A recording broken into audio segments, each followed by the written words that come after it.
And welcome to Jwalba coaching classes. तो बच्चों, इस वीडियो में हम MCQs on metals and non metals करेंगे।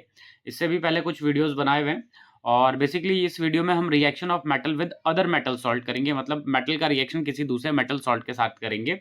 ठीक है, तो चलो एक एक करके स्टार्ट करते हैं। पहला क्वेश्चन क्या है, which of the following metal will displace zinc from zinc sulphate. कह रहा है कि इनमें से कौन सा मेटल जिंक को डिस्प्लेस कर सकता है जिंक सल्फेट से। ठीक है, तो देखो जिंक सल्फेट को वही डिस्प्लेस कर पाएगा जो रिएक्टिविटी सीरीज में उससे ऊपर आता होगा। तो जरा चेक करते हैं कि जिंक से ऊपर इनमें से कौन कौन आता है। कॉपर आता है क्या? नहीं आता है कॉपर। आयरन आता है? जी नहीं, आयरन भी नहीं आता। सिल्वर भी नहीं आता और गोल्ड भी नहीं आता। मतलब इन चारों में से कोई भी जिंक से ऊपर नहीं आता रिएक्टिविटी सीरीज में। तो इनमें से हमारा आंसर क्या है? कोई भी नहीं है। लेकिन इसमें एक और ऑप्शन होना चाहिए था, नन ऑफ दीज का। किस चीज का? नन ऑफ दीज का ऑप्शन होना चाहिए था, लेकिन है नहीं, कोई बात नहीं। ठीक है, तो हमारा इनमें से कोई भी आंसर नहीं है। ठीक है, चलो नेक्स्ट क्वेश्चन है, what happen when magnesium is placed in copper sulphate solution. देखो क्या कह रहे हैं कि जब मैग्नीशियम को हम कॉपर सल्फेट के सोल्यूशन में रखेंगे तो क्या होगा। तो मैग्नीशियम को अगर हम कॉपर सल्फेट के सोल्यूशन में रखते हैं तो मैग्नीशियम ज़्यादा रिएक्टिव होने की वजह से कॉपर को डिस्प्लेस कर देगा और बना देगा MgSO4। ठीक है, और साथ में बना देगा क्या? Cu। मतलब ये डिस्प्लेस कर देगा। तो बनाएगा क्या? मैग्नीशियम सल्फेट और कॉपर। तो क्या है हमारा answer? Magnesium sulphate and copper. हमारा आंसर है आंसर बी।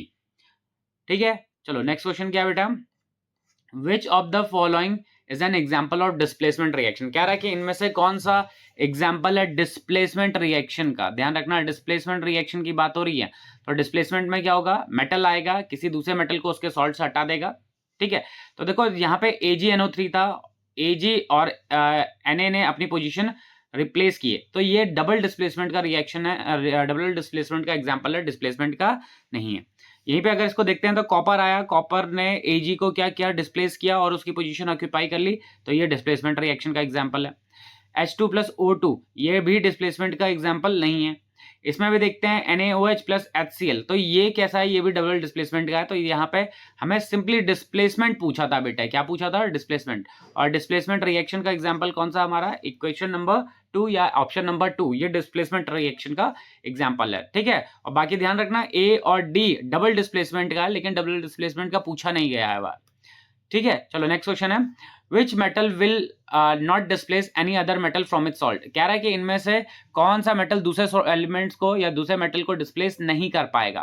तो ध्यान रखना, कौन सा डिस्प्लेस नहीं कर पाएगा? जो सबसे कम रिएक्टिव होगा डिस्प्लेस नहीं कर पाएगा। एल्यूमिनियम रिएक्टिव होता है, ये तो डिस्प्लेस कर लेगा। लेड भी कर देगा। कॉपर। अच्छा, सबसे कम रिएक्टिव है कौन सा? गोल्ड। गोल्ड इन यहाँ पे जो चार ऑप्शन है इनमें क्या है? गोल्ड।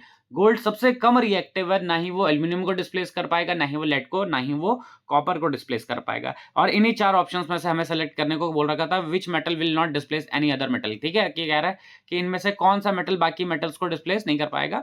ठीक है, तो हमारा आंसर है गोल्ड। ठीक है, चलो नेक्स्ट क्वेश्चन है, when a piece of zinc is added to copper sulfate what is observed। कह रहे हैं कि जब जिंक को हम कॉपर सल्फेट में मिलाएंगे तो क्या बनता है।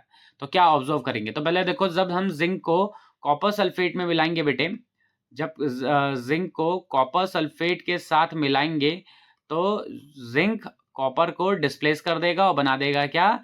जिंक सल्फेट, और साथ में कॉपर को डिस्प्लेस कर देगा। तो क्या बना देगा? जिंक सल्फेट बना देगा। और जिंक सल्फेट कैसा होता है बेटे? रेड ब्राउन डिपॉजिट के फॉर्म में होता है। कैसा होता है? Red brown. तो यहाँ पे हमारा ऑप्शन सी करेक्ट है। ठीक है, कह रहे थे कि क्या ऑब्जर्व करेंगे, तो हम क्या ऑब्जर्व करेंगे? A red brown deposit is formed. ठीक है, चलो नेक्स्ट ऑप्शन है, नेक्स्ट क्वेश्चन है, sorry, which metal will displace iron from iron chloride. कह रहा है कि इनमें से कौन सा मेटल आयरन क्लोराइड से आयरन को डिस्प्लेस कर देगा। तो भैया जो ज्यादा रिएक्टिव होगा इनमें से, ज्यादा रिएक्टिव कौन सा है? कौन सा सबसे ज्यादा रिएक्टिव है आयरन से ज्यादा रिएक्टिव? वो है एल्यूमिनियम। एल्यूमिनियम आयरन से ज्यादा रिएक्टिव होने की वजह से आयरन को ये एल्यूमिनियम आयरन को उसके कंपाउंड से डिस्प्लेस कर देगा। ठीक है बेटे, चलो नेक्स्ट क्वेश्चन क्या है, next question, in a reaction between iron and copper sulphate, iron displaces copper. कह रहा है कि आयरन और कॉपर सल्फेट के बीच में जब रिएक्शन होगा तो आयरन कॉपर को डिस्प्लेस कर देगा। तो सिंपल सा रीजन है, क्यों? क्योंकि आयरन कॉपर से ज्यादा रिएक्टिव होता है। तो iron is more reactive than copper. हाँ जी, आयरन ज्यादा रिएक्टिव होता है कॉपर से, ठीक है। Iron is less reactive than copper नहीं, both metals are equally reactive नहीं, copper is more reactive than. तो हमारा आंसर क्या हो जाएगा? आंसर बी या ऑप्शन सॉरी ऑप्शन ए, ठीक है। Iron is more reactive than copper, ठीक है। नेक्स्ट क्वेश्चन क्या कह रहा है? Which of the following will occur if piece of silver is placed in zinc nitrate solution, ठीक है। कह रहे हैं कि अगर हम सिल्वर को जिंक नाइट्रेट सोल्यूशन में रख देंगे तो क्या होगा? तो देखो बेटे, क्या है, हमारे पास सिल्वर है। क्या है? सिल्वर। और जो सोल्यूशन है वो किस चीज का है? जिंक नाइट्रेट का है। तो आपको पता है कि भैया मेटल दूसरे मेटल को डिस्प्लेस कर सकता है, लेकिन दूसरे मेटल को तभी डिस्प्लेस कर पाएगा जब वो उससे ज्यादा रिएक्टिव होगा। और हमारे पास क्या है? सिल्वर है और साथ में जिंक सल्फेट। तो जिंक सिल्वर से ज्यादा रिएक्टिव होता है, तो सिल्वर के पास इतनी क्षमता नहीं है कि जिंक को डिस्प्लेस कर पाए। तो इसकी वजह से यहाँ पे कोई रिएक्शन ही नहीं होगा। तो क्या है? Silver will dissolve no, zinc will precipitate no reaction will occur. कोई भी रिएक्शन नहीं होगा। क्यों नहीं होगा? क्योंकि सिल्वर क्या होता है? जिंक से कम रिएक्टिव होता है, इस वजह से डिस्प्लेस नहीं हो पाएगा, मतलब डिस्प्लेस नहीं कर पाएगा जिंक को, ठीक है। चलो नेक्स्ट क्वेश्चन है, which of the following is the correct order of reactivity of the following metal. कह रहे हैं कि इनमें से करेक्ट रिएक्टिविटी का ऑर्डर फाइंड करना है, ठीक है। तो जिंक है, आयरन है, कॉपर है और मैग्नीशियम है, ठीक है। तो सबसे ज्यादा रिएक्टिव होता है बेटे मैग्नीशियम, फिर होता है जिंक होता है, फिर होता है आयरन होता है और फिर होता है कॉपर, ठीक है। तो ऑप्शन चेक कर सेलेक्ट करते हैं, Mg, जिंक, Fe और Cu। ये तो नहीं है, Mg, magnesium, zinc, iron, copper, ये हमारा आंसर है, ठीक है। तो हमारा आंसर क्या हो जाएगा? हमारा आंसर हो जाएगा ऑप्शन बी है, करेक्ट है, ठीक है। बाकी ऑप्शंस नहीं है, ठीक है, बाकी ऑप्शंस करेक्ट नहीं है। चलो नेक्स्ट क्वेश्चन देखते हैं, क्या कह रहा है?